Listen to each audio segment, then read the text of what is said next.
Welcome back to the Daily Poem here on the Close Reads Podcast Network. I'm David Kern. Today is December 12th, 2019. And the poem that I'm going to read today is by an American poet named Elinor Wylie. She lived from 1885 to 1928. Before I do that, though, I want to remind our younger listeners about our contest for this month. Remember, I read Ogden Nash's poem about Custard the Dragon a few weeks ago. And if you go back to that poem and listen to it, the contest is that you draw an illustration or a painting or some way artistically represent that story. Post it online with the hashtag TDP Ballad, BALLAD. That's the hashtag to post on Twitter or Facebook or Instagram or wherever you want to post it. And then the deadline for that is December 31st, and we'll choose winners from a couple different age groups. And those winners will get books and various great prizes for their work. So again, that's the hashtag TDP Ballad, and the deadline is December 31st. All right, the poem that I'm going to read today, as I said, is by Elinor Wylie, and it is called Silver Filigree. It goes like this. The icicles wreathing on trees in festoons swing, swayed to our breathing. They're made of the moon. She's a pale waxen taper, and these seem to drip transparent as paper from the flame of her tip. Molten, smoking a little, into crystals they pass, falling, freezing, to brittle and delicate glass. Each a sharp pointed flower, each a brief stalactite, which hangs for an hour in the blue cave of night. I once read that Elinor Wylie was enamored with the poetry of the British Romantics, particularly of Shelley, to such a point that it was unhealthy. I think maybe the word is abnormal. I don't remember the source for that, but I read that once. Probably I read it as a reference on Wikipedia at one point. You can go back to Wikipedia for so many things about poets' lives. You can learn a lot. But when I read her poetry, I think of Hopkins. I think of the energy and the precision of language, the playfulness even in his poetry. This is one of those poems that I want to read really fast, instinctively. I had to slow myself down quite a bit for reading it on the podcast so that you'd be able to keep up. But there is definitely an energy driven by the formalism of the poetry. It's not an energy, it's driven by free verse. There's a real pace dictated by the form of the poem. We have the A-B rhyme scheme all the way through. Each stanza has an A-B rhyme scheme, or it's, A-B, C-D, and so forth.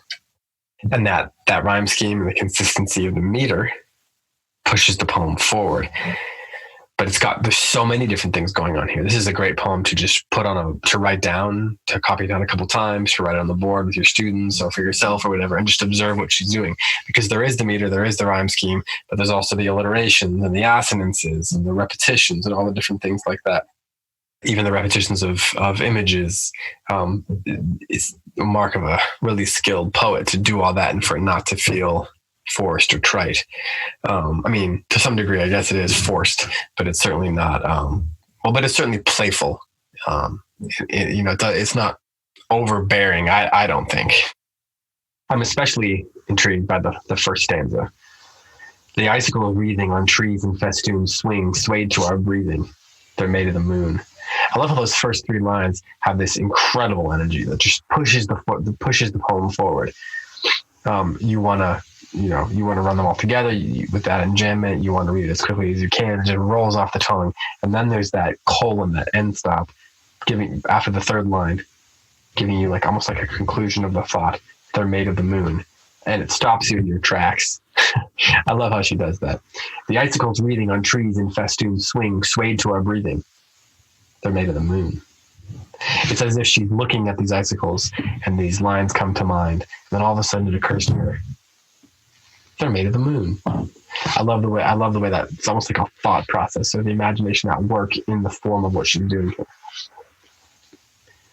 And that kind of sets the tone for the images and the energy of the rest of the poem. She immediately then personifies the icicles. She's a pale waxen taper, and these seem to drip transparent as paper from the flame of her tip. So then we're getting the imagery of candle. I love the idea of a icicle being a candle. The nice bit of irony there. And then how it's smoking and there's something molten that becomes crystal. And then it becomes glass, which can break. And then we get the image of a flower. And so she, in 4 different stanzas, she gives us all these different images of what these icicles could be. It's the imagination at work here is incredible. And then she presents it as a flower hanging for an hour in the blue cave of night.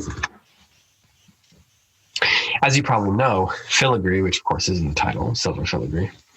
A filigree is an ornamental work of fine wire formed into delicate tracery. That's the dictionary definition. According to Wikipedia, it's a form of intricate metalwork. It may span from delicate jewelry to cast iron railings and balustrades. So I love how she applies these highly energized, creative, poetic forms to contemplation of an icicle, which she in her imagination sees as an ornamental work of fine wire formed into delicate tracery, or an intricate piece of metalwork. That there is sort of intricate purposefulness in the creation of an icicle, and then she applies that, and her own poem then becomes intricate in its own way. It becomes its own silver filigree. So there's a nice bit of double meaning or meta discourse going on in this poem that I find enjoyable. So one more time, here is Silver Filigree by Elinor Wylie, a good winter poem. The icicles wreathing on trees in festoons swayed to our breathing. They're made of the moon. She's a pale, waxen taper, and these seem to drip transparent as paper from the flame of her tip. Molten, smoking a little, into crystals they pass, falling, freezing to brittle and delicate glass. Each a sharp pointed flower, each a brief stalactite, which hangs for an hour in the blue cave of night. This has been the Daily Poem. Thanks so much for listening, and I'll be back tomorrow with another poem for you.